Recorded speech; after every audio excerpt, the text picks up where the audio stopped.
say Panama City is it's a smaller town. There's a ton of waterfront here. It's almost its own little peninsula. It's really a boater's paradise.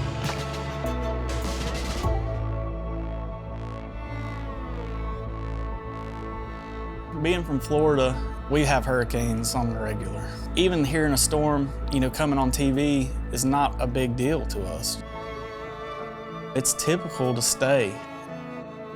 And that's kind of just the mindset that a lot of Floridians have towards hurricanes. Nobody left. It caught everybody off guard. There was very little advance notice as to how intense the storm was going to be.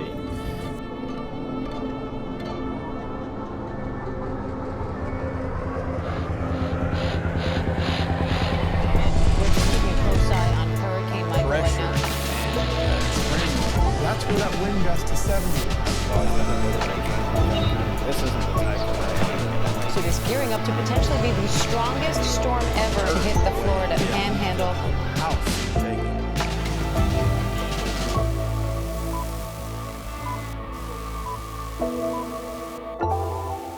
It's 10 o'clock. Good evening. You couldn't see a tree standing upright outside of any window of the house. And it was incredible, the devastation. I was wondering, is this house going to protect us? And then you start thinking of an evacuation plan. What do you do if the house starts coming apart? There's no good answer to that, unfortunately.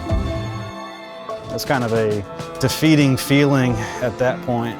Just crazy thoughts that are going through your head that ultimately you have no control over, which is hard to process.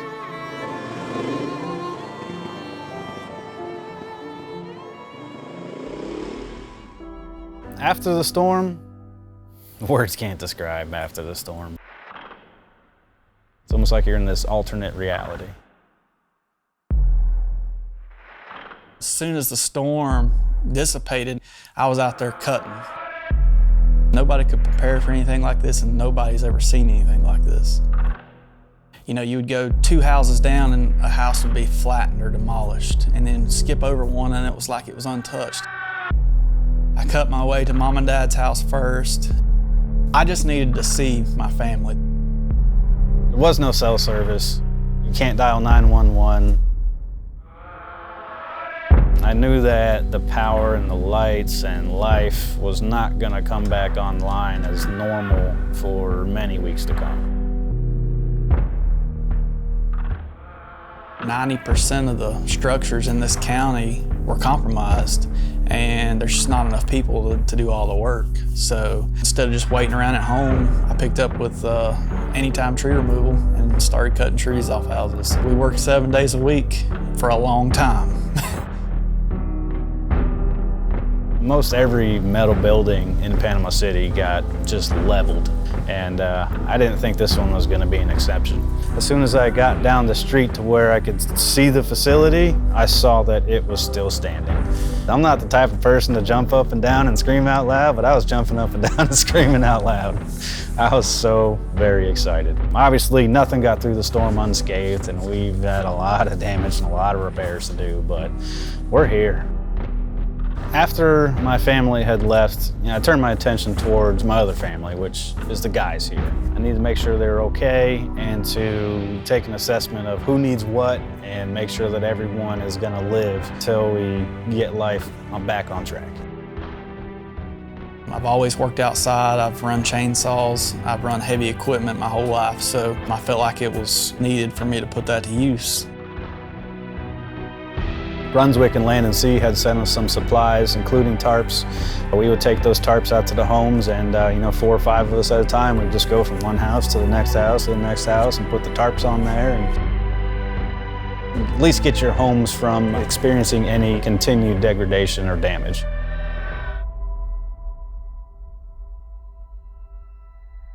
We're 6 months out since the storm, and I haven't got everything put back together yet. But all things considered, we were very, very blessed. We're living a lot better than a lot of people.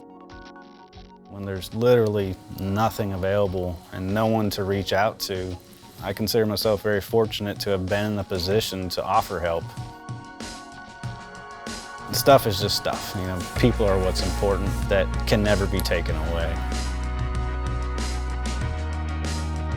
I know sometimes you kind of have to have some of the bad to make you appreciate the good. Stuff like this, you know, humbles us. It knocks us to our knees, and that's part of life, you know, and you just got to get through it the best way you can, lean on your friends and family, and you'll get through it. I think the attitude of the community is very positive. Most people consider themselves a survivor now, and they're looking to help out anyone any way they can. The immediate future is going to be more of the same. It's going to be roll your sleeves up and go to work and rebuild. I think for the next probably 5 to 10 years, it's going to be that way. I feel that the community's stronger due to the efforts of having to pull together.